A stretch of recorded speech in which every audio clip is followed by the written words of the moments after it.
आखाती देश हे भारतीय पर्यटकांसाठी नेहमीच खास आकर्षण असतात. स्वप्नवत इमारती, झगमगती बाजारपेठा आणि आधुनिक जीवनशैली अनुभवण्यासाठी कोल्हापूर जिल्ह्यातील हुपरी येथील पर्यटक आनंदाने दुबईला रवाना झाले होते.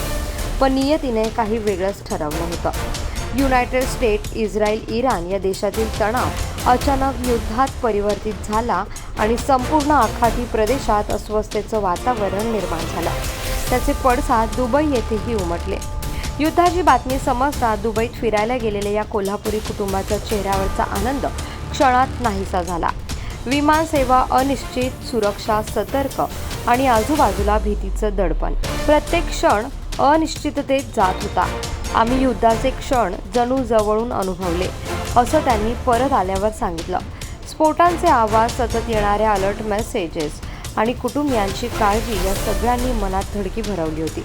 घरापासून हजारो किलोमीटर दूर आपल्या देशापासून लांब असताना भीती अधिक तीव्र जाणवत होती. आपण सुखरूप परत येऊ का, हा एकच प्रश्न प्रत्येकाच्या मनात घोळत होता. कुटुंबियांशी फोनवर बोलताना डोळ्यात पाणी तरळत होतं. या अनुभवाने त्यांना एक मोठा धडा दिला. परदेश कितीही आकर्षक असला तरी संकटाच्या वेळी आपल्या मातृभूमीची आणि आपल्या माणसांची किंमत अनमोल असते. मी प्रकाश जाधव, राहणार पट्टणगोर्ली. मी व आमची उपरीची टीम असं 23 जण आम्ही इथून सोमवारी दुबईला गेलो. 4 दिवस खूप एन्जॉय केला. शनिवारी आम्ही सकाळी खरेदी केली व दुपारनंतर आमची डेझर्ट सफारी होती. डेझर्ट सफारीला जाता जाता 4 वाजता आम्हाला असं मेसेज आला की अबुधाबीच्या पुढे हल्ला झालेला आहे. मग आम्ही ड्रायव्हरला विचारलं. ड्रायव्हर म्हणला तसं काही झालेलं नाही, म्हणजे आम्हाला भीती निर्माण होऊ नये म्हणून त्यानं तसं आम्हाला काही जाणवू दिलं नाही. त्यानंतर आम्ही डेझर्ट सफारी केली. नाईट शो एक होता, नाईट शो केला. जेवण केलं. जेवण करत बाहेर येताना आम्हाला असं लक्षात आलं की तिथं आमची गाडी बाहेर गेलेली आहे. मग तो दुसऱ्या ड्रायव्हरला विचारलं. त्याने सांगितलं की लांब जुमेरला हल्ला झाला आणि तो ड्रायव्हर तिथील होता, त्यामुळे तो ड्रायव्हर परत गेलाय. मग आम्ही तसंच आलो, हॉटेलवर राहिलो.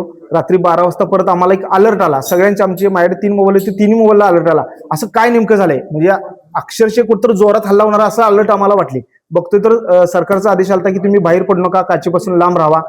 मग आम्ही झोपलो. त्यानंतर सकाळी उठलो 7 वाजता. परत आम्हाला असं जाणवलं की कुठतर हल्ला झालाय. मग बाहेर येऊन बघतो तर 3 जागी एकटा त्यांचं ड्रोन पडलेलं. मग आम्हाला भीती निर्माण झाली. मग आम्ही तसंच सगळेजण एकत्र आलो. सगळा ग्रुप आमचा एकत्र आला, 46 जण. हॉटेलमधनं बाहेर जाण्यास परवानगी दिली नाही आम्हाला. परत आम्ही 12 वाजता जेवण्यासाठी जेव्हा चाललो त्या टायमाला आमच्या नंतर एक 500 फूट अंतरावर आम्हाला एक बिल्डिंगवर ड्रोन पडलेला आणि त्याचा धुराचा साऊट पूर्ण दिसत होतं.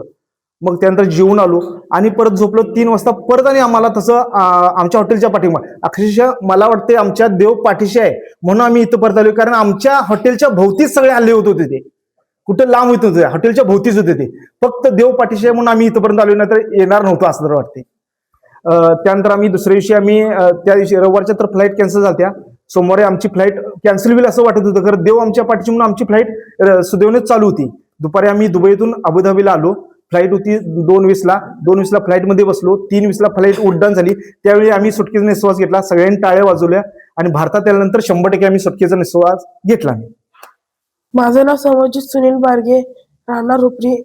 मी पहिल्यांदाच आउट ऑफ कंट्री फिरायला गेलेलो. डेव्हलप सिटी म्हणून बघायला गेलेलो. तिथं डेव्हलप सिटी आहे, पण तसं तिथले माणसं आहेत. तिथं बघितला रोडवर कोण इकडे तिकडे चालताना नाही, 2 व्हीलर नाही. तिथं गेलेलो. शेवटच्या 4-5 दिवस आम्ही फिरलो.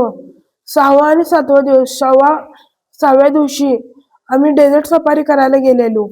तिथं काय झालं, आम्ही येताना मी गाडीतून रॉकेट जाताना बघितलो.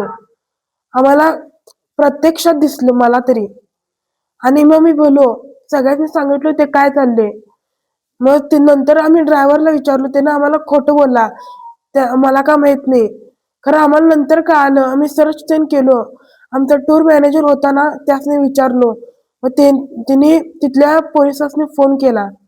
मग ते काय झालं, त्यांनी म्हणले आता हल्ला झाला, भिवू नका, सतर्क राहा, फक्त लॉजच्या बाहेर पडू नका. राजा मारी हातकर, हुपरी. आम्ही आता 23 जणांचा ग्रुप सुखरूप पोहोचलो इथं भारतामध्ये. बाकीचे आमच्या ग्रुप अजून 23 शिल्लक आहेत. त्यांना तुमच्या माध्यमातून विनंती सरकारला, भारत सरकार, महाराष्ट्र शासनाला करतो की ते बी लवकरात लवकर त्यांना घरी पोहोचवा. आणि त्यांचं पण आम्हाला जसा आनंद झालाय तसा त्यांनाच पण त्यांच्या वाटणीला आनंद जाऊन देतो पण. कारण त्यांच्या घराला एवढी चिंता करत बसले लोक की बोलायचं काम नव्हतं की अक्षरशः फॅमिली रडत बसल्या त्यांच्या. त्या माझ्या तुमच्यामुळे त्यांना विनंती आहे सरकारला की त्यांनी लवकर आणावं.